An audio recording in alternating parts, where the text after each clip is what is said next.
తన ప్రాణాలే నీవని ధర్మేచగా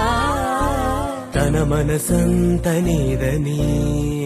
అర్థేచగా తన వలపంత నీకని కామేచగా అవధులు లేని ప్రేమకై మోక్షేచగా